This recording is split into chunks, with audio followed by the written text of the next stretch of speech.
Ella, are you ready? The wait is over. The new shopping giant has arrived. Welcome to China Mart Supermarket, officially opening this 20th May 2026 at Oasis Mall, first floor, Yusuf Lule Road, opposite Garden City. Discover a complete modern shopping world with over 35 fully stocked sectors, all under one roof. From home essentials, electronic, kitchenware, beauty products, fashion, groceries, and much more. And guess what? From the 20th to 26th May, enjoy a massive 20% discount on all products store-wide. Everything you need in one elegant shopping destination.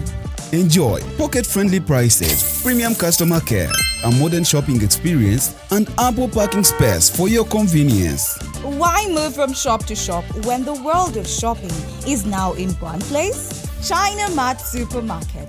More than a supermarket, a complete lifestyle shopping destination. China Mart Supermarket. Super much. Ikop bakube babifanani olikwenda bifanani birungi bakukube bakwize ti oli munoni omukolo bagukole olina kwandula olina nankani bya wedding olina graduation nibo bofirirwa so kwenda kukola nankani send of decent wesimbye omukalulu decent funaba ikop abo bulwo bayito batako tubateko tuli kuja mukulonda era tibasasula be kale sasula olikwenda bya bululu yes bakukube mukuba ni poster ate bana mukuba poster olikwenda bana dinedo kubutundu bali mu poster anguli mutunigira muko chali wife ani chali wa mwazira sente yasina nokumuyamba oyo omusada eri ekindi aba ikop olikwenda poster kale bana butundu bali billboard jamba na ife aba business card mudikola nteno naba akolene ya nedo debeta bolochua dindi bolochua chechimu ne business card ate kalenda muandika ku t-shirt.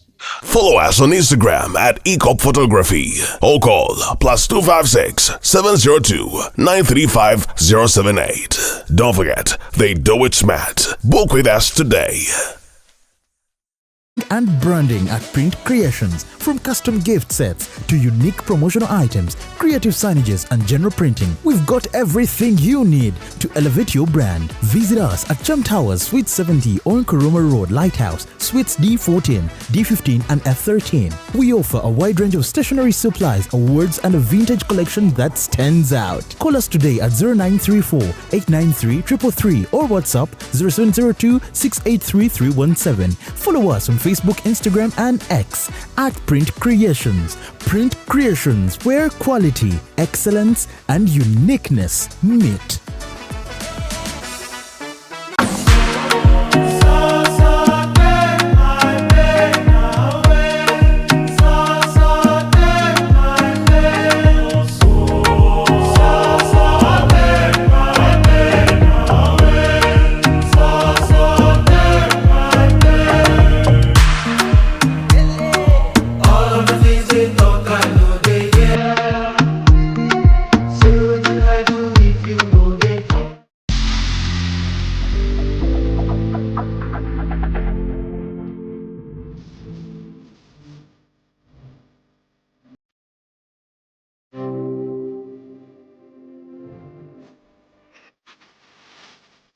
The short and big shot. Omumwa gonfukidde omumwa zubeera. Candle night ogimanyi. Bagita candle night bw'okutte gw'obba. Wa sugar teyamazanye ku live. Vamo gyekiri. Vamo. Bendera ddala. Omusajja ate nga anaakuswaza ajja kwana black sugar. Abasajja munyiga nga tebabati. N'oyingira n'atakubuuza. Ekibonyaabonya ababooda abasinga. Financial literacy. Oli abeera n'etaano ate nagenda n'akwanamu. Agala mutabani wange wakati w'emyaka alina okuba ng'ekyalo akikuttemu ekitundutundu. Anayakola kimpanya n'alagako nno panda nti si wa muzannyo. Ate kye nayagala ku ttiimu ya Mama Fina. Sente eziwaayo. Naye tebasaba njawulo. The short and big show. Abantu bajaagalira ddala. We always love you.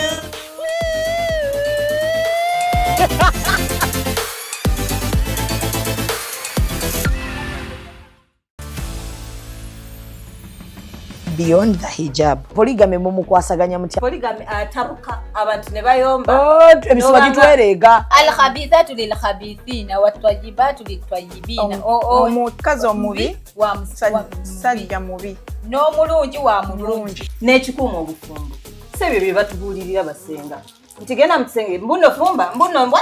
No. Ki ono ekimutawaanya kitiibwa ki? Ate ekiri bwe kityo nti Allah buli kye yateekako essira tekibeeramu bwangu, however kibaamu magezi. bagiyita Beyond the Hijab. Waleeno abaana ab'obusiraamu abawala bakubuulira bye bayitamu mu bizinensi. Mbu bakasitoma mubafuna mbu ate bayitirivu naye enninnya gye mulinnyo ennyonyi abaasooka mu bizinensi ze mulimu si bwe balinnyo ennyonyi. Mukikola mutya mu buli ssaawa muba ku busuubuzi. Nze bwe mba neetuukidde it's cheaper and more convenient nti nfuna kyenjagala ekinsatisfying bwezo zonna nojja nazo n'ekibalo kyange n'enkibala. Beyond the Hijab tuli ku Executive Media. Subscribinga, likinga, bomalo sharinge.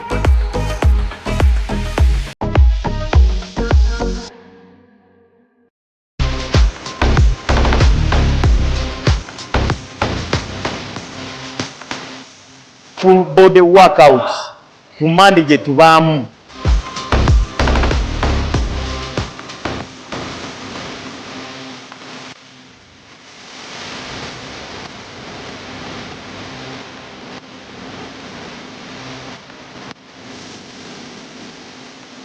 Locked up, come for aerobic classes, guys. The class is massive, guys. Fitness mode on. Kigenda kuba kirala. Monday to Friday nga biri. Don't miss out. We have the best coaches. Fitness mode on.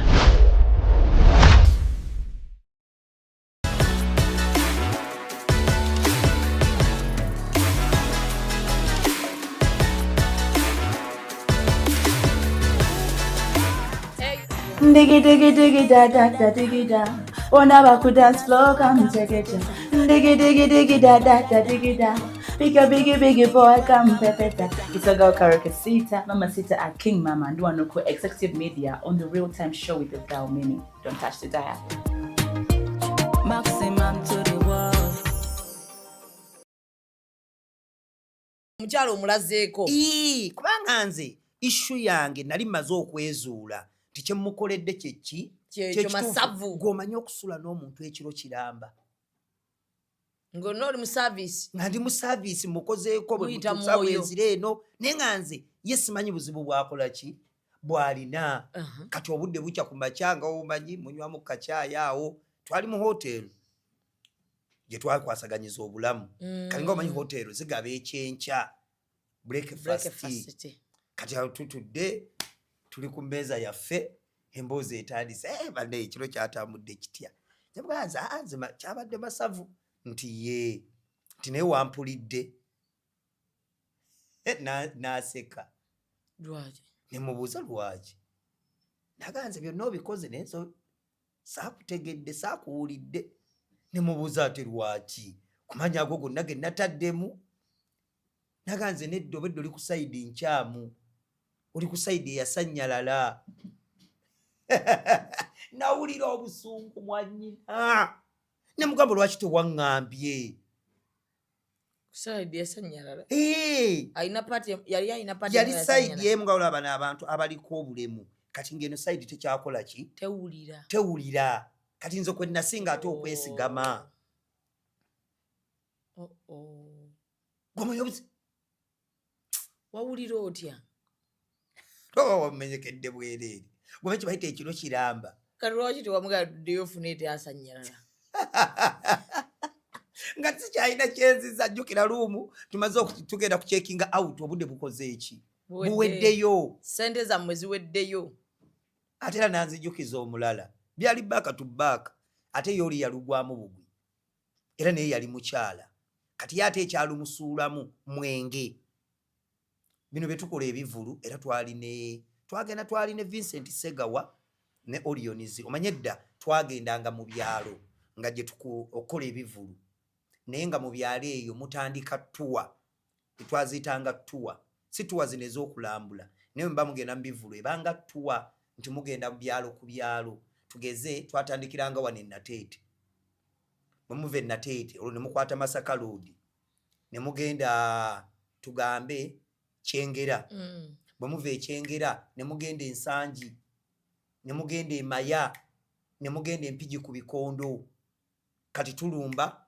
tutuuka Erukaya kati Erukaya waliwo akaalo eyo bakayita bakasango balusango munda omuyingirira kakati ebivulu ebyo era nabyo ndowooza ensi egenze ekyuka edda baatwaliranga mu mayumba g'abantu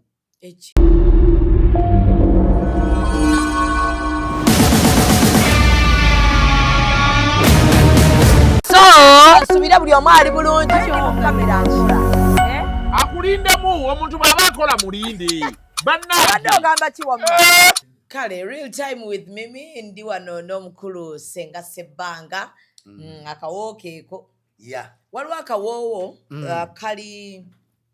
kali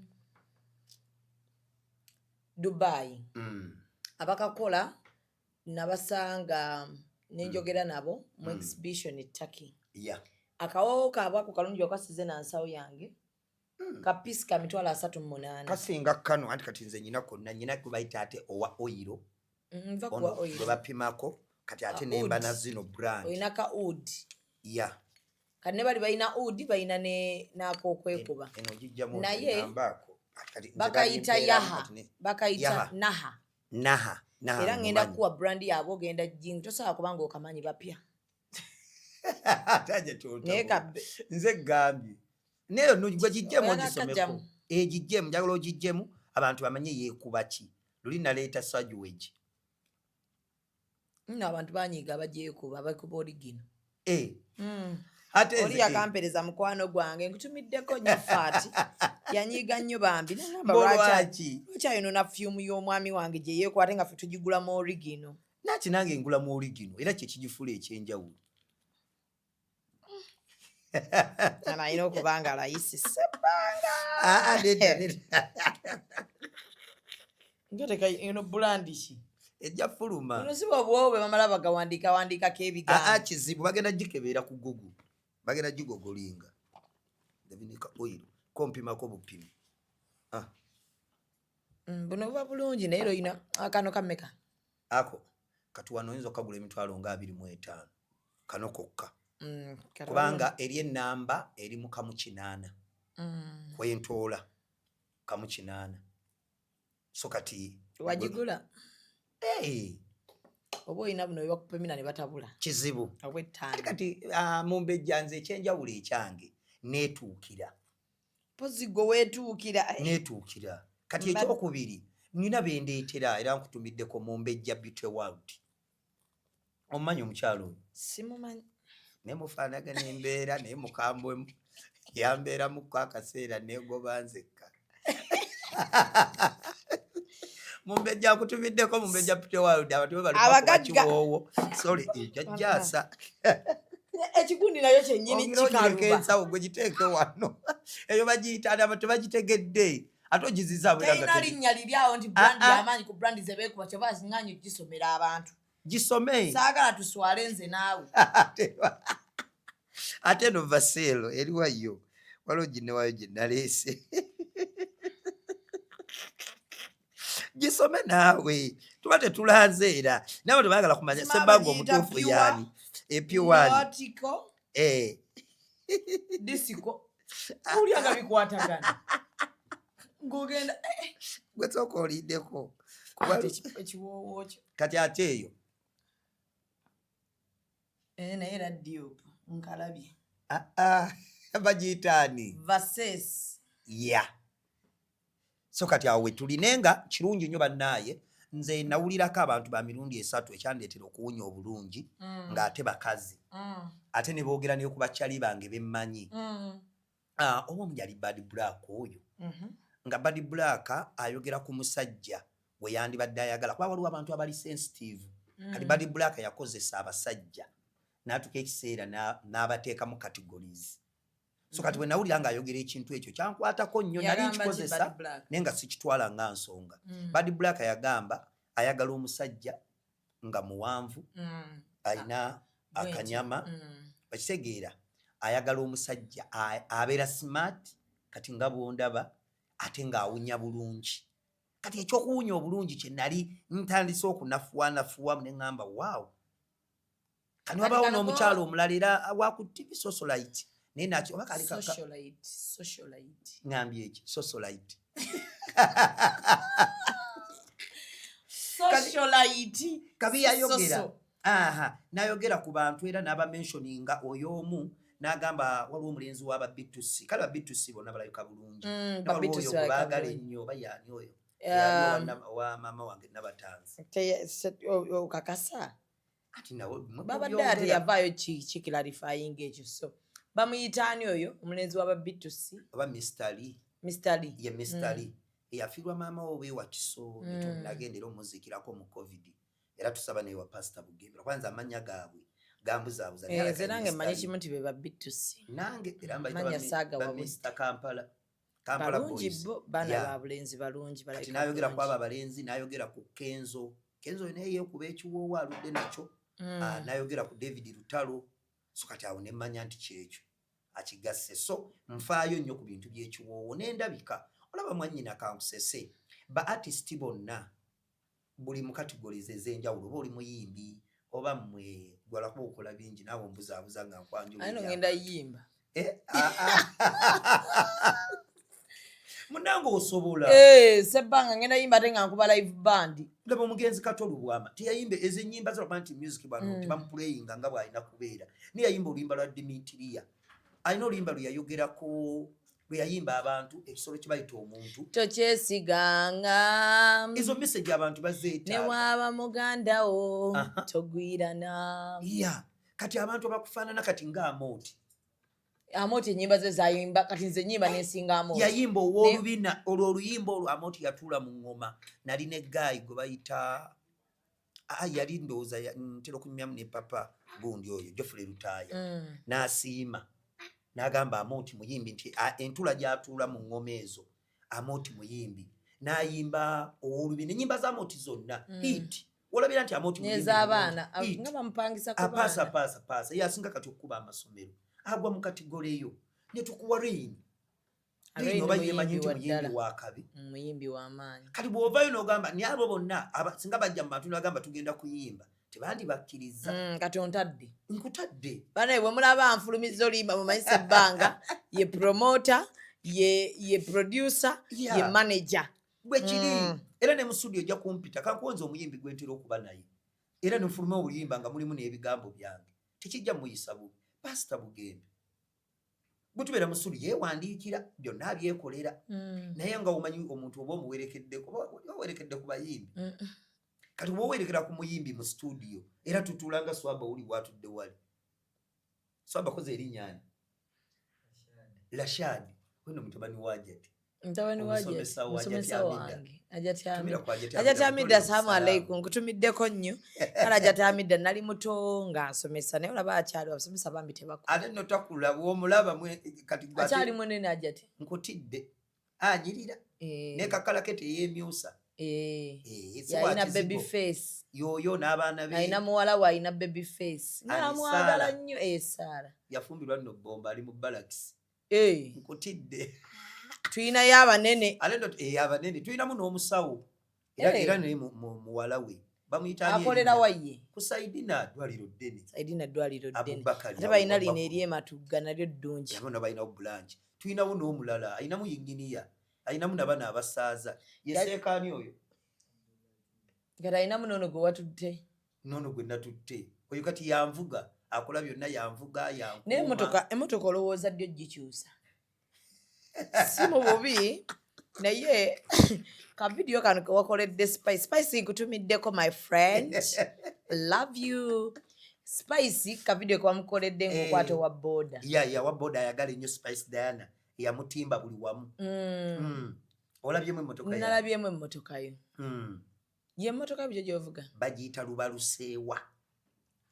Emabega waliyo bakuntumye maaso lubaluseewa. Emmotoka ezo ekituwangazza nazo sigamba nti motoka bumotoka n'ezirimu ebyamagero. Emmotoka gy'ozaaliddemu abaana. Emmotoka ekoledde buli kimu. Nze emmotoka yekyusizza obulamu bwange. Yezimbye ennyumba zange. ez'abapangisa ne mwensula n'endala ey'ekirooto. Anti emmotoka si kya bugagga, emmotoka ntambula. Naye kati kyafuuka kya bugagga. Era baga nti wanabeera nti emmotoka si kya bugagga mmwe abazigula ne muyaayaana. Emmotoka w'ogigulya bw'oti n'ogijja mu bbondi n'ogituusa ewaka weefiira valiyo. Eringa ssimu. Eringa ssimu. Andi yennyini gw'ogikuzeeko bw'oddayo gimuguze. Agiguziza ttaano agigula busatu. Agigula busatu ate ng'akujerega. Ye mmotoka olufuluma bbondi bw'oti ne bw'okyusizaawo ebirowoozo. Olaba Rolls Royce eno eyayombezza abantu. Ke yatuuse wano k'ogivugamu bw'oti bweppa. Ajja nakwaga gitunda nga teri agyagala. Nga teri agyagala. Nze ndabira ku buli alaga ayamba buyambi. So kati mu omuvubuka ali eyo ng'omanyi emmotoka kya bugagga. Ajja tikyagamba kituufu nja kukyusa era sikiwakanya. Era olwoka ennamuza kannuwe. Okusinziira ku ssente z'okoze kati. Eyo soogirekawo ng'ekyamagero. Abaana bo ne balabirako nga mu budde bwo buno bw'okudduka togenda mu Lakizale. Ovuga ako akamotoka.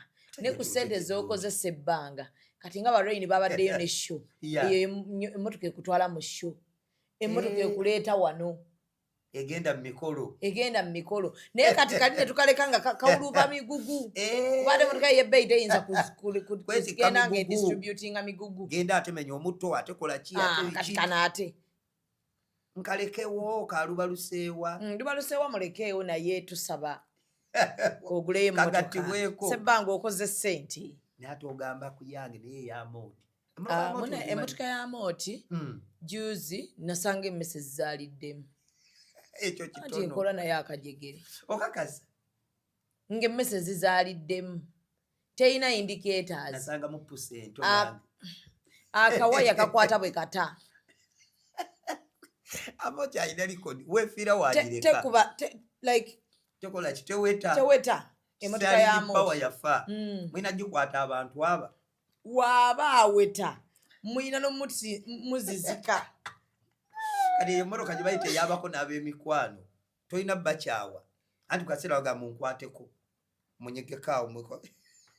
Ayo no taata wange. Ne jasi tuwa kyakulabirako.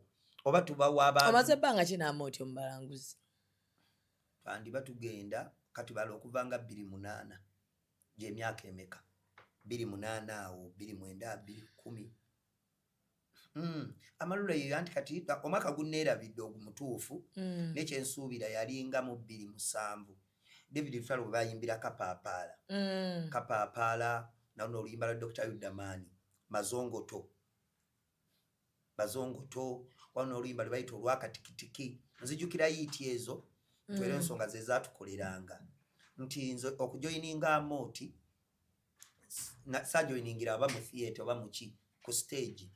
Fe twajjira mu side mirror. Waliwo akazannyo edda ke bayitanga aka side mirror. Side mirror oyo nze nabasanga baakava ku WBS nga bazze ku Bukedde. Nga Bukedde ekyali mpya.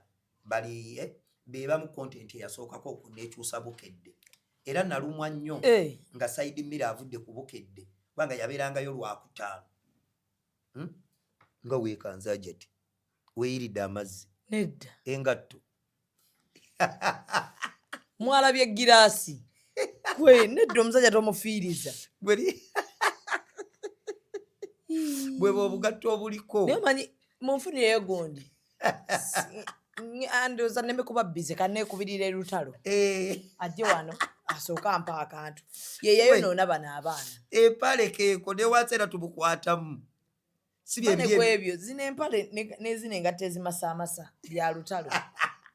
Ati omanyire omuke nagambye ke kali kembadde galo kuba embozi tugiyingiddemu. Artist yenna kati lutalo yanjokesaako na ziri enviiri ze balina n'ambasada Sali. Ezo ze yateekangamu Antrashini.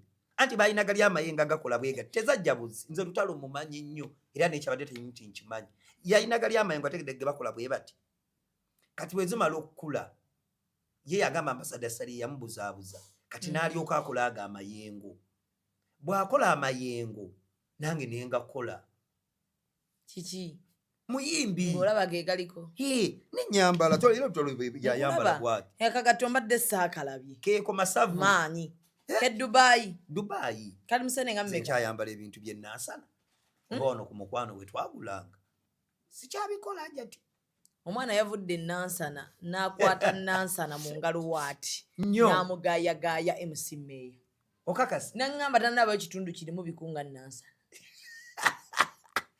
ati meya gye babeera we bwe buzibu Yasenguse. yapangisaawa Ganda. nansana alimu ebitundu Ganda.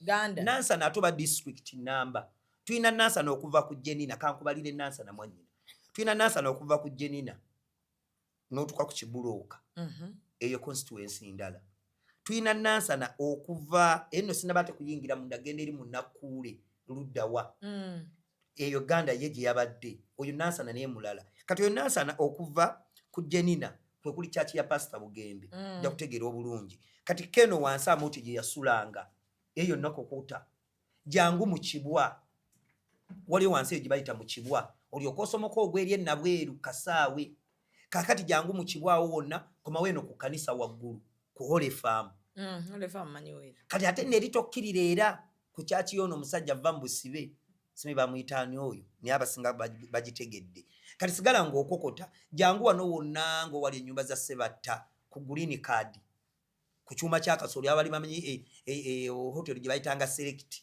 tuuka ku polisi y'e Nansana jangu eno wansi kwa Shinaga waliyo eyo abazungu abaliyo bayitayo kwa Shinaga wekisegeera kokota eyo wansi olukooto gira ddala otuuke ku Kyekabumbi ene wa Mariachi waliwo ekikuba ekiva eyo wansi nekigwa eno ku Cheap Hardware waliwo awo gundi ey'amaanyi Cheap Hardware ya musajja wange ono weekasubi we baakubira amasasi kati komawo kemabega nneme baleka ku masitoowa owali big zone owali ofiisi z'omugagga Njovu naye omubbi yeekansa awo nzija gwe kisinzira ludda awo wattu wali watali babi kyovala mbadde nkubalira Nansana oyo omutege Nansana mulimu waliwo paati nga y'abagagga yeeriwa ati kati wenkujira nti kati oluguudo luno luliko kyanja obamu kati paati y'abagagga tubale ku masitoowa awo kati masitoowa awo jangu eno ewa Mariachi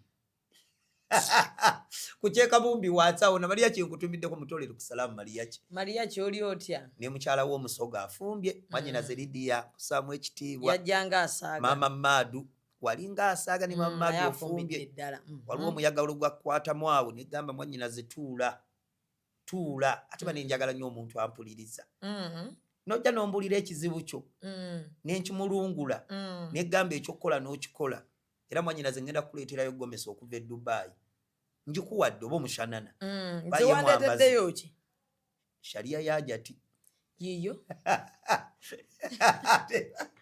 ajati mpombo yeyagimpadde ajati tebannampa sharia tugendayo ayagala kuwayo ettaka oba London mwe muzimanyi yagambye e Dubai akumanyi yagamba oyajati azirimu azitegeera era nayagamba oyo ttaka ajja mukolera ttake oba London nansi kyendala nina ensi endala gye ziva ez'akabi so ajati tukutumiddeko nnyo ajati mpombo mama Zuzu mama Zulaika omwana ye Zulaika ne twamukazaako lya Zuzu taata wange yeseeka Hassan Dalok Hassan Dalok gwe lyogere bulungi olwazi si loko loko banga asiba ekintu rock olwazi ati oyo mutolere ku Salaamu seeka Hassan Dalok salamu alaikum wankima nno wankima abasajja b'enkima babatendako bwenzi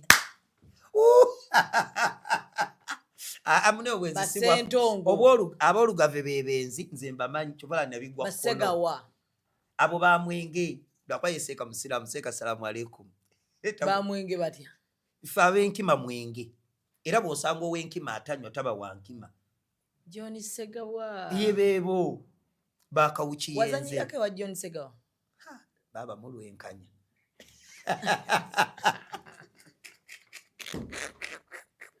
nemune yamala nantegera mulaba mmwe obuzibu bwammwe buli omu bane Mukama yampa ekisa nti nze nyina handling ennungi olaba nkosega wanze gwasinga okwagala nenze gwe yasinga okukaluubiriza ate takimanyi naye namala mutegeera nga ono baba Sega w'omutuufu era ne mwagala twasembye okulagana ne mu show eyatugasa ennyo eya Eddie Kenzo lwe twali ekkololo Eddie si Hedi Eddie ane bana sigenda kusaba kwa abalinda munga bwenkusomesa mwasembye okolagana mu share head Kenzo twali ekololo festival mu festival yalimu Uncle Sega babeba mu benali nalimu mu festival ya Kenzo walimu ya twalimu nze Jacob Omutuuze era nalumwa nnyo olutalo lwa Jacob ne Kenzo baali bati bayawukana festival ewedde ya naye obusungu obwo na Jacob bwalina bwaki nze bannange ate bali bavudde mu Luganda fe abaali babaliraanye nga Jacob n'omusajja oyo Musuuza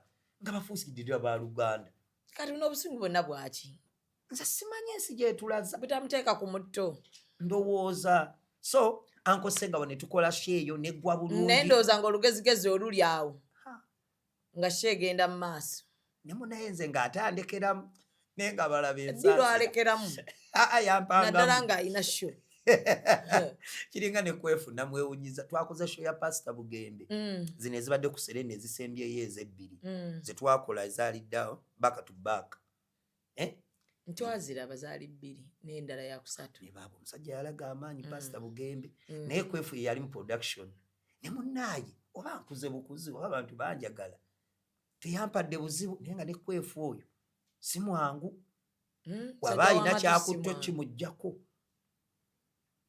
naye nagenda okulaba nga ngamba Ssebbanga owebale era nga Ssebbanga genda awo oza bwakwata kukutwati nga mumanya olugezigezi kati luzi abo mu butole kusalamu kwefu ne Uncle Sega kwefu oli otya mukwano Uncle Sega wayi taata wange mu industry eno naye waliwo Uncle Sega waatayiseeko mu ngalo ze nga aluddewo nga ewe bali bangi nnyo abaali mu mutegeera ebalemwa mutegeera nga batya nga bagamba nze omusajja ali arrogant omusajja ali rude kubajjukira abantu tebaagala muntu ayogera mazima yayogera amazima ate tosobola mutambuliza ku ntolizo oyagala ayagala kyekikola kati olina mutegeera teyakuvumako nkotidde pozi nga wali tomwagala yali amuliraanye n'omwagala ebyo walina obigabana walina okugabana ku ekyo ninneebaza Mukama nimbala ne mujjamu ekirungi ate omulala gwe yali yankwasa era naye ensi emutya era tasoboka kyokka nze ne musobola Uncle Eddie Sendi kutidde y'omu ku mikwano gyange abasinga era mulimo gwe gwatugatta ate nze musobola ntya Uncle Sendi nkutumiddeko anti abantu tebakkiriza kati oba n'osobola abantu nga Uncle Eddie muwulirize bwagamba tuuka ssaawa asembyeyo nga ankozesa ku Georgina tukoledde emyaka emeka 5 nga nze emusiwa ku Georgina abantu badde tebakimanyi ti Uncle Sendi yabadde ankozesa si mugagga wa Georgina omugagga wa Georgina abadde ansasula naye okuselectinga line up okumanya ki ekigenda mu maaso stage performance biki Uncle Sendi yadde ng'awo Ssebbanga gendayo kati awo vaayo awo kulaba oti oyambadde otya oyogedde ki olina muwa content nga tonnagenda ku stage biki byogenda okwogera naye nkakasanga omwo temulimu kuwemula era twamuwangamu nabo babyagala ate abasajja abakulu bebasinga okwagala kyenalaba abantu abaagala ebintu ebyo abasajja abakulu n'abagagga mune abantu abaavu ate bebeeronda omugagga tebeeronda anti kati abaavu babyeyogerera ne bano abagagga yibyo abayasasulidde pali tasobola byogera omugagga asasula alaba ebyekisiru kubanga tasobola bikola ki bikola kati ababimisinga abisasulira kati abaavu engeri bo gye beekolera ebyekisiru bwaba ayagala okuwemula kati genda ku TikTok kuliko omugagga abakuvuma oba abatuvuma tekuli talina budde bwo era batulaba ne baseka tali mugagga alina budde bwa TikTok tabuyina kati omugagga bwaba ayagala ebyekisiru ng'agenda mu comedy store bulungi nnyo bwaba ayagala ebyekisiru ng'agenda mu sheezo so kati mu ekyo abagagga tibacomplaininga ebyo abantu bano abakuze emyaka sigambye sanjala ntegeema yo abantu batutegeera bubi naye abantu abo abakulu baba baagala obbiwulya because tebasobola byeyogerera tebalina na budde bwabyo so kakati munaku njagala okukubuuza Ssebbanga neŋŋamba bw'akomawo kuno ngenda mubuuza kino ani akuwa amagezi g'okwambala gomesi kwambala gomesi walaba wafaanana nnyo maama wo ekyo nakyo kiyinza okunnyambako byebimu nga byonogamba ebikufevalinga oba singa oba okoze ekintu ebikuwa omukisa endabika abantu batawanyizibwa nnyo olumu n'ebintu bino bye tuli naye nga n'omuntu ayambibwako olw'ekyo kyali kati endabika y'omuntu mu art kikulu nnyo kati nze maama wange namugabanako nti yansiiga okulabika obulungi okubeera handsome handsome beautiful kikola ku mukazi n'omusajja kasita omusajja asukka obulungi afuuka beautiful kati nze ndi beautiful tegoseka olaba nyina zosese kubanga abantu nno complain gye bayina toyagala kuseka tino wabaawo ekisasa baabo beetondere bambi baŋŋamba bambi era nze nseka nzekka agwe munnange oli musesi baabo bayomba bagambe lwaki toseka ng'ate waliwo ebisesa mu mutima mba nfa enseko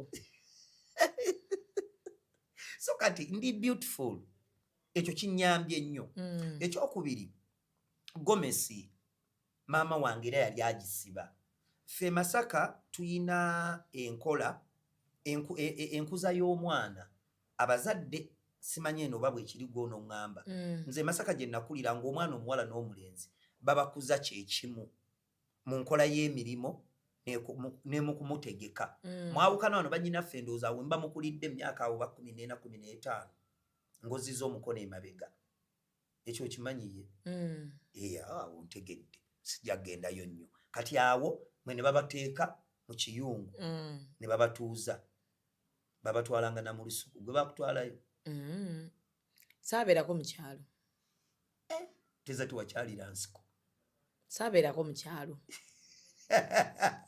mbedde Kampala tewagerako mu kibira tewase Nyanku ati ufu amateeka nga gaali mangi omwana omuwala olina ogenda mu nsi okukyalira ensi kati kati ate ffe twandigenze mu kibira kukolayo ekikusennya enku nga tuzijjawo abayina abali mu Kampala ate ne mwanyina zisindi ani yayogera sinedda sisimanyi ani ono gundi Irene Nambiru era naye yagamba bw'ati ntiki teyasenya nku anti kati mwe mubitawaanya okusenya nku kuba kuleeta nku ne bazifumbisa yogera ekintu ekituufu sha nga oli muwala wange oli ddota yanyo n'oluzungu owu kano kenjagala okusenya enku mu Luganda kitegeeza ki mu Luganda kwe kukyalira ensiko anti nze ndi w'e Masaka era maama wange bayiza kakujjukizeeyo kano ebintu bino maama wange abiraba kati ayagala nnyo bye yaŋŋamba bye mba nkola era maama wange bwe yali yanga tuteekateeka ye Namakula mutolere ku salaamu Namakula list maama salaamu aleikum omanyi programu y'omwana wo nezibuwalira egenda okuggwa nga mbuuzizza abantu abasukka mu 10 naye maama wange oyo bwe yali atuteekateeke mu mpisa yagamba oba ogenda okulinnya takisi yatuweeranga mu takisi nga kale akuwa ekyokulabirako tize zisooka okukola ki okulinnya kati ekirala obuzibu bwe nnina bannyinaze be nakula nabo kati bakazi bakulu abamu bafumbo waliwo nyinabe 3 abali mu Amerika bonna bafumbo nogwe naliko omukoya be bakuwa sente za Dubai era batumireko banaye muli mutya baganda ba sebbanga bali mu Amerika amanya tuyinayo gwe bayita Namugerwa tobagatta buli omu ali mu state ye ati bajja kuweereza ku dola nedda sa Amerika waliyo ali Indiana bakuwaggwe ibampa waliyo ali Indiana Indiana bamuyita Namugerwa Joseph Jovia tobamanyi manyi ayoyo Namugerwa Jovia waliyo ne kubayita Namuli Rose Rose bakolayo kibogera batyo oluzungu ate bo bali baseereza baba amazzi bagayita wola si wola wola omuyembe tebaguyita mango baguyita mango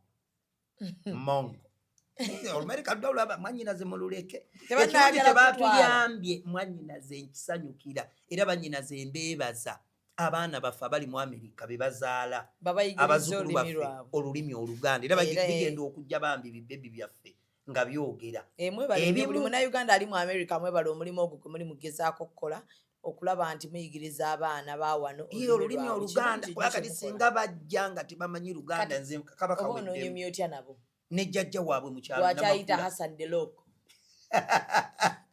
kati tumira omulala oyo mubedde ye yasookayo bamuyita Alexandria Nantongo mukyala musumba muwanguzi Alexandria ali California ayinayo n'endigeera mulokola ayinayo n'endiga yaziva nagenda nazirumba n'eri yali asabira ku Lididi mu church e Makerere Lidimudi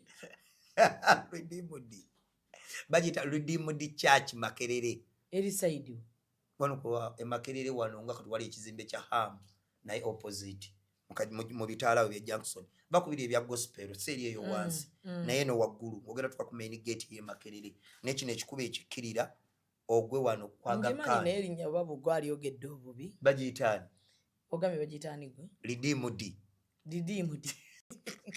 nena yini waya jajjega kati bamuyitani sister bamita Alexandria Nantongo Kigundu ero lyali lya taata waffe anatuwadde ssente ajja kale sister Alexandria Nantongo Kigundu tukutumiddeko nze nina blazawo ne blazawo baba blazawo lwaki temumufuneyo kagonga aleeta ne mu America ebintu kyeyakoze jakunzimbira ssomero tulaba nti oluzunguze lwaganye abaana baliyita Valley View Education Center Busula tulitemamu ankokuna numanye okutemamu ebintu byange Valley View Education Center Busula liri wali Bombo Kalule eryo abaana oluzungu nyana bakuleetera mu luwummula yazimbye essomero tumaze nalyo kati emyaka 5 ye yali wa family anti family era bo be baali bakomye ku luzungu si lwali taata waffe olwamala okufa obulamu ne bukola ki ne bukyankalana kati nabeera future yakyukira eno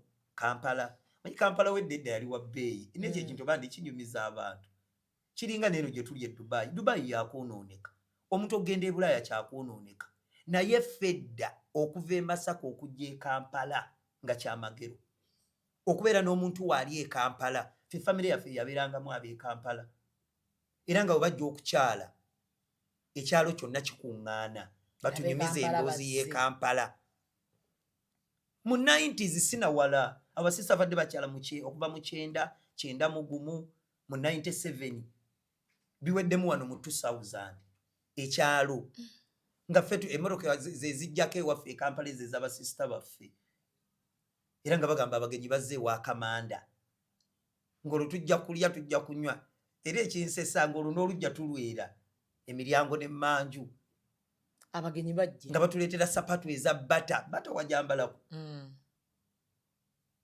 ng'olwomanya buli kimu enkoko tujja kulya ennyama emigaati ng'ogisanga wa Kamanda sapatu za bata tezikyaliwo hanze nayambala umoja zezo zezimu anti zezo naye nga bata zezebbeeyi era ng'ozisanga waffe nayambala umoja n'engoye nayitiiru era nga basisaffe bazireta nkutidde n'amasuuka lome edda twasulanga ku bikunta era n'emboozi nayo ndala edda ffe mu kyalo ku mbugo wasulako ku mbugo abasista baffe baleetanga ewaffe be baatandika okuleeta ku masuuka n'emifaliso wadde okimanya enfaliso gyatandika mwaka ki gino egya sponge nagisangawo kati nze nasulako ku giri egyakadeeya ne tufuka waliyo omufaliso gwa kadeeya ennyengere nga tevaamu gubeera gutya era gye gyabeerangawo bateekamu pamba bateekamu essubi obalenga busubi naye nga bwanjawulo tewabeerawo ebyo bya mu 90s ati nze ndi ndi wako mufaliso naye kati engeri gye wali e Kampala ne mu byalo manyi byakaggwayo nze saabeerako mu kyalo saazaalibwako mu kyalo sirinaayo olugendo nti nenva mu kyalo nenzija e Kampala onkutidde yeffe abaakyalanga mu kyalo naye nga mba n'olugezigezi mwajjanga mweyogeza oluzungu bulu nnyo nga tujja batupaakingidde ebintu bye tunaabeera nabyo mu kyalo nga bwe tulwala ku katono nga baga omwana mumuzzeeyo yeffe ntumiddeko ku bantu ababeerawo kwegyo emyaka nga bwe mujja mu kyalo olugezigezi lwe lusinga ng'olwo bajjayo essuwaani ennungi ez'ebbumba kwe tuba tuliira yefe bawange omululuza ntawona mpaka tugenda mu ddwaliro abadde oyagala kukola otya ne mulwala tubasaako ekimwankulaati okimanyi ekyebiwundu olondo bugudde ati tikyalonde tekyakola naye ng'era ekimwankulaati omwana bubuuza ekimwankulaata oba ekibeera kibwankulaata bakiyita batya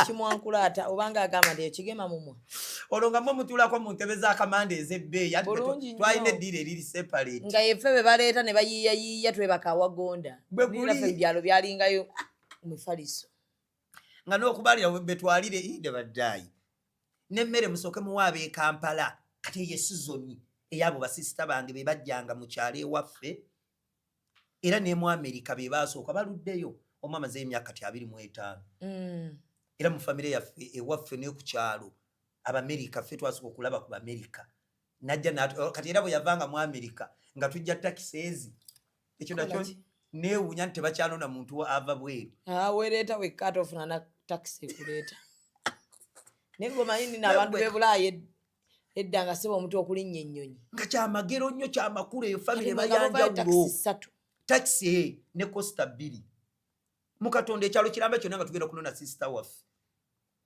laba balwesulamu batwala maama waffe jjajja nkoko antu amukazi akulya jjajja nkoko abennateeta abo bamumanyi yasooka kubeera mu Kasenyi kati abadde eno waggulu e Busega twali twatumawo na kiwa Mirembe bambi maama mukama amuwe ekiwummulo ekyemirembe kakati bwe yagenda mu Amerika kati okudda ebyalo bibiri byonna byayimuka ekyennateete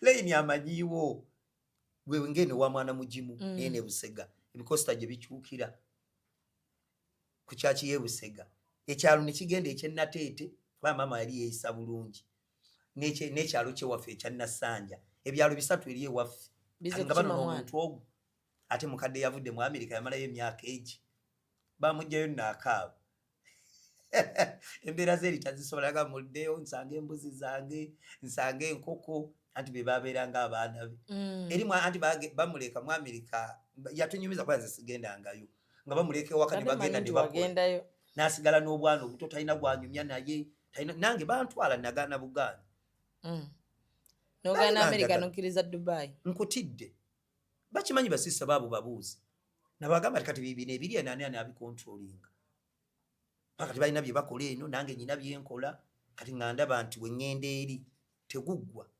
kisinziira kwabo gye bali obulamu butambula nange njagala kati kyenjagala era kyenabasaba tutwala abaana nze okubakyalira n'okufunira bano abaana era ne banga kati basooke basome wano then kati olaba mulimu abasawo ne bangamba eri obusawo obukola bajja era bampereza ka green card tubeera tukugira twapplyinga okusobola ogundi egye bayitamu process za mirundi mingi naye nze bamperezayo eyo eringa kalinga kalulu lwakuba ninakawa mukwano lotale kekutonswaza basisita kwe bali balaba ezo omwana atuswaziza gwe bakuweereza wasomako ki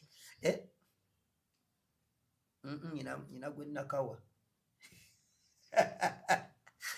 oyinamu omwana musawo nyinamu omusawo oyo wa senior 5 kalagina musiga yadde ageragira wano mu 4 nene ngamba nze kennyini neetaaga documents eza senior 6 nalaba basajja bange bano bawalukagga nga babatawaanya naye ng'omwana ayinza okwagala obwa president ate bamutawaanya gesoma sente weeziri paka senior 6 then wali gwe jeninga ebyoyagala era obusawo bwaliko ate yasoma bulungi bayafuna first grade ate aliko obusawo nga ali ku senior 6 omala n'ogira osigala okitwala tukubire mukodomi wange yamugira wafumbiza dda omwana asoma akola soma ali ku bufumbo nimba seba banenga mubatemugula seba nga tetwogera naye wano ng'olina omuzzukulu DJ Michael bwato yafumbiza omwana nenga obusawo osoma senior 6 bakiyita batya Uncle Diko obusawo tosoma busoma paka senior 6 awa senior 6 okitwala balina gye basoma balina bagiyita kamukule n'agenda n'asoma obusawo kati ate n'addayo n'akola ne senior 6 ali ku nursing anti nursing ojaba certificate aso gikozesa nga senior 6 bwe yani gikozesezza naye ono akyakivuga nga tannabagenda eri gye mugambye naye nga ggolo yeyeyo okusooka asomeko obusawo wali ku senior 4 alina waabusomera ku senior 4 anti gamba nti ali ku nursing bwe yamala senior 4 yagenda ku kosi ya nursing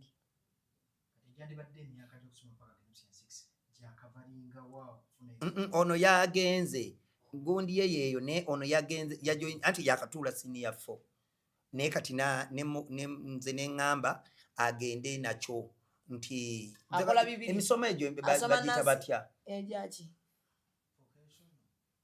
si vocational ng'oli mu senior nkali ng'omazeeyo ogenda senior 5 senior 6 naye ng'osigadde egundi yo kyagitwala eryo essomo ly'oba oyagala sciences ewulise kakyo nanti etaba musawo abaki sciences asobola okubeera yinginiya asobola okubeera ow'amasegondi ow'amasannyalaze asobola okubeera omusawo asobola okubeera ebintu bingi anti kyekyo oba akola sciences naye togamba nti musawo nze mbadde nkyogedde kyokka anti kati ku senior 6 ali mu kukola sciences kati nze ndiko obulemu era n'oba onyumya nange tonyumyanga muntu ati naye leero oyinza tutuuza ono netugamba omwana ali kukola senior 4 ne science negundi ne senior 6 n'obusawo oba otugasse sasi abaganda babali mu Amerika obaswaza onzijukiza omukazi gwe nasula naye kati nze teyaŋŋamba nti aliko obulemu kati nsula naye nga omanye ebyalaavu nkikwasaganya bulungi nnyo jjukira ffe abasajja twewulira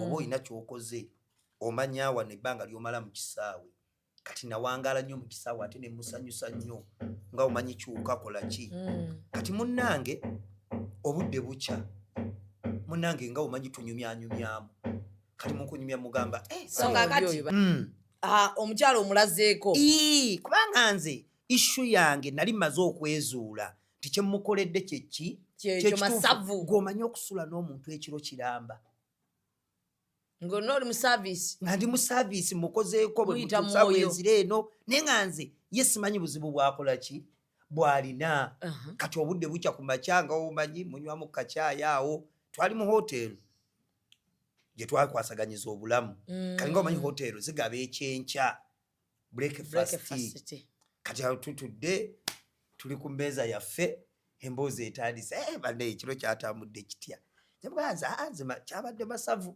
nti ye nti naye wampulidde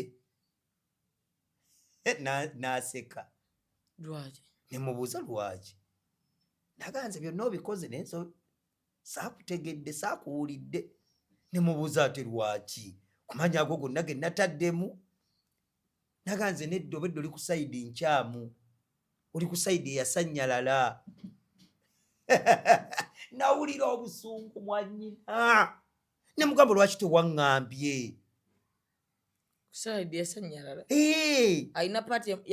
yali sayidi emu nga olaba n'abantu abaliko obulemu kati ng'eno sayidi tekyakola ki tewulira kati nze kwe nasinga ate okwesigama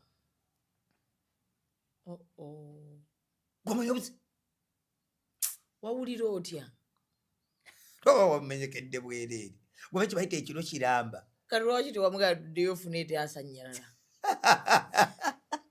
nga sikyalina kyenziza jjukira luumu tumaze tugenda ku checkinga out obudde bukoze eki buweddeyo sente zammwe ziweddeyo ate era nanzijukiza omulala byali baaka tu baaka ate yooli yalugwamu bugwi era naye yali mukyala kati ye ate ekyalumusuulamu mwenge bino bye tukola ebivulu era twagenda twali ne Vincent Segawa ne Orionizi omanye edda twagendanga mu byalo nga gye okukola ebivulu naye nga mu byalo eyo mutandika tuwa etwaziyitanga tuwa si tuwa zino ez'okulambula naye mba mugenda mu bivulu ebanga tuwa nti mugenda mu byalo ku byalo tugeze twatandikiranga wano Nateete bwe muva Nateete olwo ne mukwata Masaka Road ne mugenda tugambe Kyengera bwe muva Kyengera ne mugenda Ensangi ne mugenda Emaya ne mugenda Empigi ku Bikondo kati tulumba tutuuka Erukaya kati Erukaya waliwo akaalo eyo bakayita bakasango balusango munda omuyingirira. Kakati ebivulu ebyo era nabyo ndowooza ensi egenze ekyuka. Edda baatwaliranga mu mayumba g'abantu nga tewali loogi, nga bwe tugenda okukola ebivulu bandi y'abayimbi kati nga olaba Eagles zimatendo kwa kati abantu ze bamanyi. Nenze nali mu Orions nga Segawa ayina eye bagiyitanga Friends nga manager Sebo mukulu Kalule nkutumiddeko nga Kalule tadde we yayimba akasepiki ye manager wa Vincent Segawa. Fe yali manager wa Orions bambi mwami yatufaako n'ennaku ezo nga bamuyita DJ Sali kama muwe ekiwumula eky'emirembe. Nga Orions tulina muno omusajja omuzira Steve Kayira Simon Dickens Nyombi Henry Kibalama. Kati tugenda tukola ekivulu e Lusango batwalira mu nnyumba. Bwe batwalira mu nnyumba bambi nze omukyala eyansuza yali musawo nga wabuvunaanyizibwa. Kati omukyala oyo aŋŋamba sente z'ogenda okumpa nze nnyingizaamu mu kivulu. Kati omukyala ng'anjalira wano mu maaso kalwaliro ka kiriniki emmanju gy'asula. Kati yanjalira ye yava ku buliri bwe ye neyeyalira wansi nze nensula waggulu sereebu. Nayinamu eri erinnya ng'erinnya lya Ssenga Ssebbanga likutte ate ayambala gomesi. Kakati munnange ng'omukyala mutwala muyingiza mu ssente zange ezaali ez'okusula ate nga tusulira 10 mmeka zaabeeranga 3 ekiro kiramba. Kati munnange omukyala tutuuka mu kivulu atandika okunywa. Anti mu byalo bimenyi banywa Igo, Senita, Chairman, Igo ng'afuuka Igo. Kati nga mu kiro mwebase. Olwo ayingidde ekivulu twasibanga ekiveera ekikaali awo babeera n'ebisaawe oba kale kaba kasaawe saawe. Kati munnange omukyala tutuke ekivulu kiggwa naye nga yanywedde nga omanyi omuntu anywedde ngera omanyi omwenge n'avaavaako nti omuntu oyingira oli mu nnomo naye ogenda ofuluma ng'okola ki nga gibasanyu jjereere. Kati omukyala tugenda tuddayo ow'okukola ki ow'okusula. Omukyala nga womanyi omusawo nga tukola ki twasooka tutuulako wano ewasooka ku butebe abalwadde we batuula. Laavu nejja nawe bimanyi yali anyweddemu. Ati kati jjukira nze nali musajja nze ndi mukazi nze nga sinywedde nze kuva dda mbeera soba ndi musajja ate ndi musajja. Jjukira oli mukazi ate anyweddemu. Jjukira abaakugwira Sebba nibadde nga mutusanyusizza bannaye kibebi ensembe z'omukono nga obimanyi mutudde mu ntebe. Laava erinnya ampadde kakiisi kale nze nandibadde nkagaana. Kaakati bwampa kakiisi feeling zikola ki zirinnya. Jjukira anyweddemu ye buli kyakola ekigenda mu maaso akikolera mu nsobi ya muki ya mwenge. Kalingera okulaba omugole akoze eki anyenyeetiridde ate obimanyi naawe nga tuva wali nga tugenda mu kiki weyanjalidde. Omumanyi simumanyi naye tamumanyi yanjalira. Kati bonnange twebaka naawe obimanyi kyani kyange Kasubi nansana namuŋona bawola katakuli kakwebale salisa okulaba tabaala awo otuuse Lukaya vaawokko gendako embizi 4. Haya ate nze omumanyi naawe ow'enkima totumye weesitukidde nga ntabaala byalo bankwatira kaliisizo. Kakati nga womanyi twebaka bwe twebaka obudde bukya. Kati obudde we bukya omusawo agenda okuzuukuka ng'ali mu kifuba kya Ssebbanga. Bakono Ssebbanga nanyirire oli Ssebbanga ali nayinamu n'obuwere oba obumanyi obusikini disease nga ndi lutono. Ng'olina n'obuwere? Buno busikini disease. Lwaki yasooka kujjanjaba buwere? Ate yamanya wabula banga neeyambudde zaali nkovu. Kakati omusawo agenda ozuukuka ng'ali mu kifuba kya Ssebbanga nambuuza ate watuuse otya wano namuga twasuze ffenna. Tajjukira ye. Tajjukira ekyandibadde ng'ekibuuzo ekyokubiri Kabi yawulira nti nasuze naye nambuuza wandidde ne mugamba ye omukazi yatulika yakaaba akaabira ki nakuba omulanga nambuuza nasuze naawe igwe ne mugamba ye omukazi waawe gwolwo omusajja ate oli ku ki ate ze nga nze essanyu erindiko lyamwoki bwagonja olwo bali mu kukuyisa mu maaso okyasinika ki bwabuuza igwe ate nze gwe namaze nze mbakozaako engalo oba osigazza bigere naye olaba ba artist temwalwala biseera ebyo temugenda kulwala oyo yava ku mwenge taliguddamu mwe mukyagunywa naye musawo bambisonyiwa naye samusinga bulwadde nali mulamu nejjasa endabika yamutiisa ne buno obuwere bwe wayina ate obuwere weetakula bukwata wano mu ngalo ati bwaliawo nokabika wano nekagira wano neweetakula eno mu mbalakaso abakazi balimba bannange si bakazi balimba mwenge walagi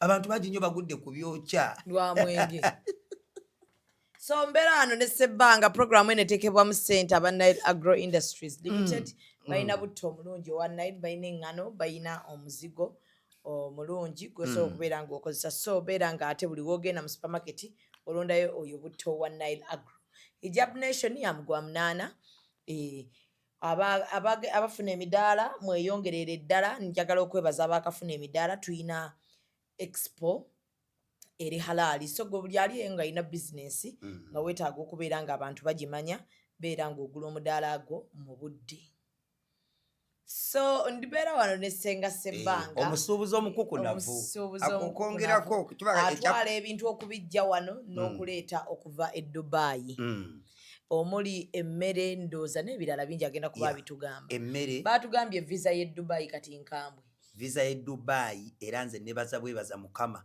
okuba nti njiyina kyekyamazima kuba kati eriko obukwakkulizo nze bwe natandikira okugenda e Dubai n'okulinnya obulinnya okugenda e Dubai nga visa ya mitwalo ameka ana ate nga n'ogifuna okuba bukubi ssimu oba ogenda bugenzi bwolina ogifunira nga omanyi nga tewali bibuuzo bingi ogenda Dubai ogenda ddi leeta ssente nga bakuteera muki kati nze gye natandikirako ey'obusuubuzi ng'oggyeko visit wanti waliyo visit visa ne tourists kati waliwo ey'abalambuzi naye abagenda okukola kyokukyala kati yange gye nakolerako obusuubuzi ng'oggyeko ziri ze nasooka okufuna bagiyita multiple business visa edda yali nze we natandikira nga ya myezi emeka 3 naye kati bagitema ya myezi emeka 2 naye ati luli era yabinga mitwalo era 5 6 nejja mu 9 ku ssaawa zino yakamu kitundu kyokka kamu kitundu eyo yennyini multiple ogifuna omala kulekayo satulite money miliyoni mmeka sente nga zonoogamba omusingo ekyo badde otegeeza nkyogedde olina okuleka miliyoni 2 kyokka ate n'akamu ekitundu ze miliyoni 3 ki kyokka ate bw'oba nga emyezi 2 giweddeko tugeze no nga totambudde sente ziryo zijjayo ng'omusingo bwe bagambye za security bakujjako emitwalo ameka 2 kyokka n'okugiteekamu mulimu era disadvantage bulijectinga okulijectinga kwe kuteekamu visa ate ng'owaddeyo sente n'otagifuna ne bakumma ate tewali refund tebakuddiza nga ettaka ebba baddiza so kati ekyo ne kibeeraawo kati mwabagendera ku zino visit visa ate era nammwe ebyammwe kati biralamu ennaku zino omuntu agenda okukuwa tiketi tugeze kati kankuwa ekifaananyi ekya muganda waffe Bebiliiki bw'aba yakoleddeko nga agent oba woofiisi ye New World Visa bw'eba nga yekikoze olina okuba nga omuwadde obukakafu oba onodda togenda kubulirayo era buli woobulirayo kampani bagiteekako capscondi oba bagiteekako tyanga omukalafa omusango abazizza omusango okuba nti yawa client visa n'atadda kati alina making sure nti mwanyinaze Zubeda bwe muwatti visa eno anaakomawo kati ate ekirala olina okutambulira ku tiketi 2 si wanuwe nga luli omwagendanga anti ababulirayo tebaba na return kyobola bo bano bakikusagula kuba bakimanyiira nti olwokuba gwe bw'otambula ne waliwo abagenda obugenzi bano bagenda okukola nga ye waatu bayagadde otambula badde bagendera ku wanuwe kati olina okuba ne tuwe oba 2 and flow nga tiketi mweziri bakwandi kati abagezi era bateekamu eyagundi balina bagiyita ey'ekifere balina si copy balina bakiyita ne bagizizika ne mu ebyo bye byetaagisa kati era oba ogenda kati nga abagenda ku tourists olina okuba nga olinawo show money $, ozibalaga bulazi bazikusaba ku migration olina okuba ne $5 nga 5 oba kale 3-5 webityo kubanga ogenda kulya sente bakubuuza ogenda kulya ki bwagenda mu vacation agenda okulambula olina okuba nga olina hotero booking ezo empapula olina okuba nazo document empuliti ngoba ng'ozirina ku ssimu katolaba nti biwanvuwa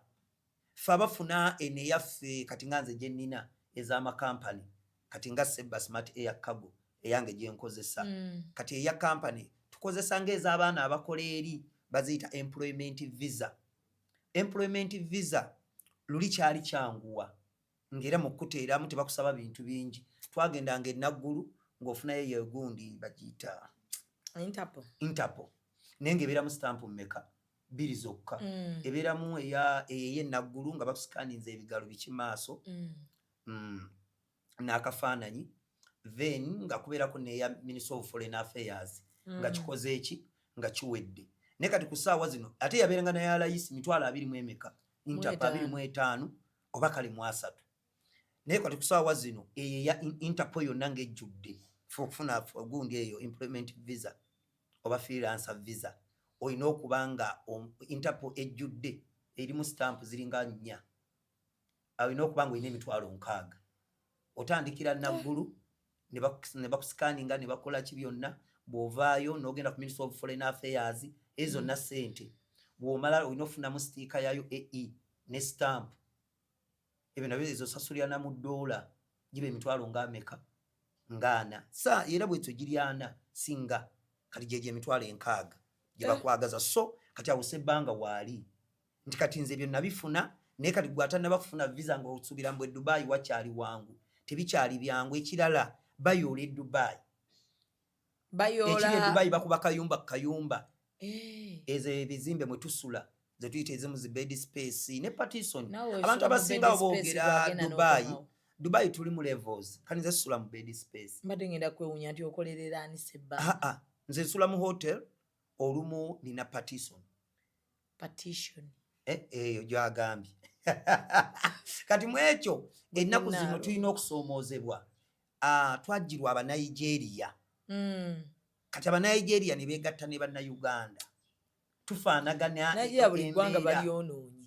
kati bebaleetedde tukuba ennyo Dubai bakwatagana batya Abannayuganda bakwatagana batya n'Abanigeria bakwana bannyinaffe kati baddira ne bakozesa bannyinaffe abo ne babanga Bannayuganda ne babawa ne passport ne babawa teekezo nnene ez'e Uganda kati bwe babakwata eri mu makomera balaba tuconnectinga nabo era Bannayuganda abali e Dubai munansonyiwa wali bannyinaffe abaana ab'obuwala Abanigeria bafeere mubagenderere mubafulambu balina tulaavu muyimbu balina laavu omukwano gw'ekimmemmette ekyokubiri bagaba naye ekireetera abo abasajja okugaba bafere Omunigeria takuviira kaawo bazadde mu bannyinaffe babalekedde abaana amala okufunyisa olubuto jjukira bano abaakuwa ssente bayiffe twagala ssente abakyala Bannayuganda omuwala omukyala Munnayuganda olaba $, diramu fere bakozesa diramu 1,000 ke kakadde diramu 2,000 nga bazikuwa buwi nga ziri awo tezirina nnyo kiddako gwe ngolowooza obulamu bukoze eki so omusajja oyo agenda kufunyisa olubuto oluba okuzza e Kampala ng'agenda e Kampala ngenda kukolera ne bizinesi oluba okutuuka e Kampala ng'ajjako ki ekirala batuyitirako ezo bizinesi zaabwe ez'obufere babayingiza mu ddiiru ne bakutula ddiiru olumala okutula ddiiru waakola ki wakuleka kale ekituletedde nnyo obuzibu nti bakozesa nnyo paasipooti zaffe bakozesa nnyo baganda baffe abo kati abasajja bali ab'e Dubai ng'aba security oba gavumenti netandika okutunoonyerezaako bazizza bannayuganda kati buli week bayoola buli week badipotinga ekirala twalina n'omuze omulala bannayuganda ogwatulabisa obuye Dubai bannyinaffe abo abakolerayo abeeyiya nakyo kyatukosaamu bannaye bannyinaffe ab'okukikuba abo mbaagala sibalinaako buzibu mulimu kweyiya saagala nnyo ate mmwe bakasitoma bange bambi bampagira ne luli kyali tumaaki mwali bangi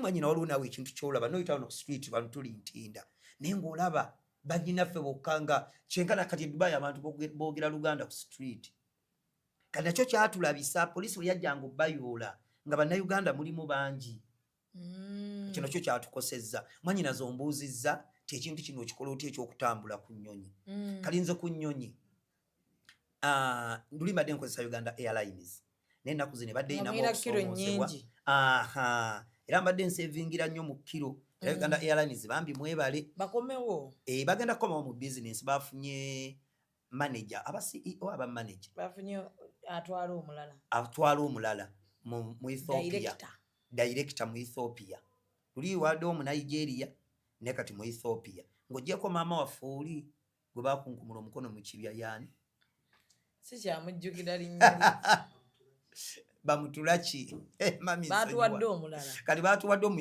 Ethiopia oyo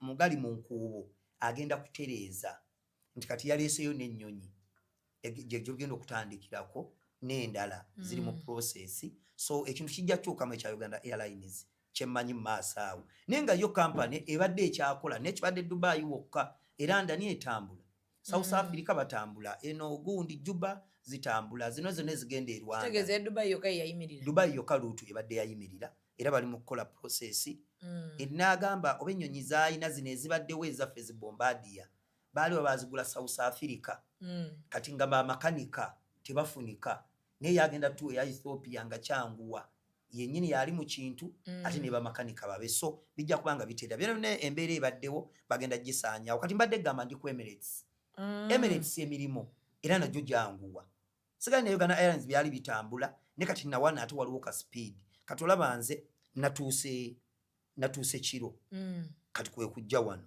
kyokka ate ku Monday nzirayo ng'olinya nnyonyi anti gwe mulimo ne spacinga kati olaba ngenda kuwummula mukwate we spacinga otya mukwano gwange bwato bwe yalwala nnyonyi nze kati nawe obudde engeri gye neekozesa kale kisinziira kati wano kembadde ntambula kadde bino ebyayidi nga nyina ebintu by'abantu ebyayidi bingi nnyo mbadde n'ebintu ate era ebibadde byayidi jukola tubadde tuzza abaana ku masomero omanyi Dubai akola season kali mukuza abaana ku masomero tusobola kulirakisinga tubadde twakamala okuzza abaana ku masomero ali tubeerewo n'ewiiki ya yidi ali nayo nga nyina okuleeta amashaliya ayija abaaya ayija abwezo so somako ku tikiti nzirayo ddi abantu bagambe ku Monday otuuka e Dubai saa 5 ez'ekiro yateera nkomewo ku Thursday ku makya mbaayo ku makya saawa 3 saawa 9 nja kuba ntuuse e Uganda kati kyewuunyisa nnyo abantu b'e Dubai mulimu tikiti zengula kati nga gye nagendeddeko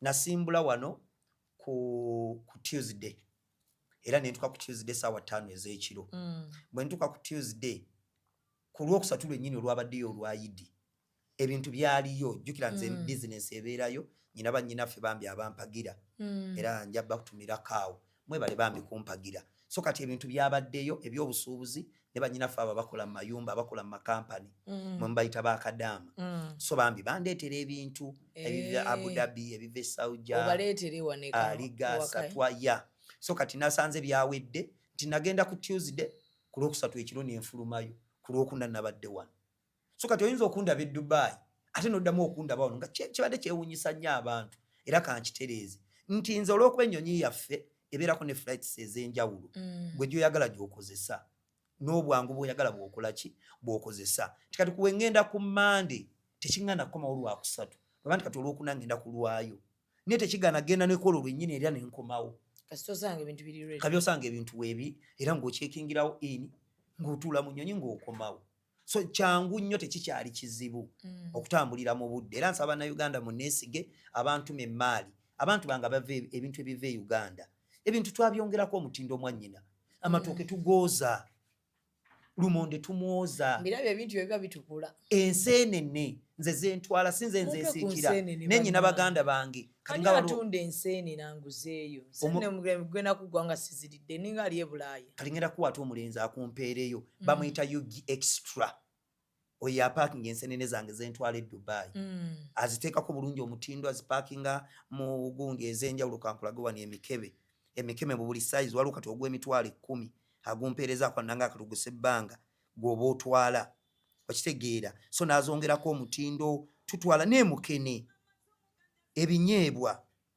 okitegeera nti kati omuntu ayinza okubeera eyo n'agamba senga sebbanga ebintu by'otwala bibeera mu mbeera ki so bibeera mu mbeera nnungi omuntu ali e Dubai agenda okukuwaddira muze 10 kati ogwo omukebe emitwalo 10 zeddira mu 10 Yugi Extra wuuyo obulabo ogwo omukebe kati ogwa mitwalo 10 ate zibeera fresh va kuzina eza butto ezo si za butto azibeera fresh nawe eri osobola okukola ki ne weeyongereramu akatungulu muzeebe bannayuganda akukonda ojjaka mwaga ziteekemu so mu ekyo amatooke ogatuusa tegengedde era tutwala amatooke ago agakyali aga green nga tegengedde nnyo gali amakulu era neri mu kyalo ffe agaffe tugejjira ddala mu kyalo tetugula mu butale nga bonoga kangene mu katale ke Nakasero kangene mu Kasubi gengera mangu naye gali agaffe gaviira ddala mu nsuku nti ago ge Dubai era ne lumondo omusime bamusima mu kyalo ne bamwoza bulungi era nga bagamba we Dubai kezibeere entula ne mukene tutwala mukene omulondo obulungi mu parking ebijanjalo ebirungi mu buli kika Nambale Kanyeebwa Masavu Kamenya Miggo waliwo byebayita byonna bijanjalo Matama Gobote gyebiri bino ebijanjalo ekimpi ekinene ekiringa Kamenya Miggo ekine ebibombo lakalimu ekimitanga Masavu bakiyita Matama Gobote Matama Gobote so kyekyo kati nebiva Dubai mwannyina sharia ennungi zabaya kyekirala amakanzu ag'abaami mu buli sayizi abaana abato abantu abakulu ne sharias n'abaayira abaana abato n'abantu abakulu veni nakyekirala engatto nga zino ennungi amasaati amalungi amataayi ebikwatagana n'amasimu gadgets okuviira ddala ku charger screen cover z'amasimu essimu zennyini mu buli kikazi iPhone 17 13 16 15 amasimu muzisamusanga out wa 21 22 26 ezo zonna tubaki tuzibaleetera kale n'olw'ensonga eyo ku namba y'essimu eri 0783 94 42 06 0783 94 42 06 n'ekirala bajja kuba babaterawo ku screen yawo namba y'essimu tugenda kuba bagiteekawo wansi ku lower third oba ku squeeze back mwebala okubeera nga ate mutuwagira nga mutulaba musiibe bulungi mweraba. Executive Media. Focus, innovate, succeed.